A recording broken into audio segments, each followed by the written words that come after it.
તો આ કાપડ છે તેમાંથી આપણે બનાવીશું કોઠો. આ કાપડ છે તેમાંથી બનાવીશું આપણે ઝાલર. તો આ રીતે આપણે અસ્તર નાખીને કોઠો કમ્પ્લીટ તૈયાર કરી લીધો છે.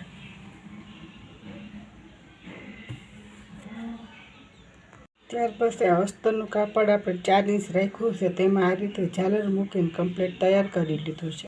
ત્યાર પછી આ કાપડ છે તેનો આપણે ઉપર બીજી ઝાલર લઈ લઈશું.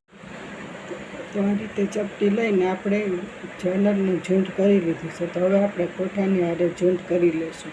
તો આ રીતે પટ્ટી છે તેને આપણે એક બાજુ સિલાઈ લઈને ઉલટી કરીને તેને પટ્ટો બનાવી લઈશું કમર માટેનો. તો આ રીતે સરસ કતરણમાંથી પણ બેબી ફ્રોક બની શકે છે.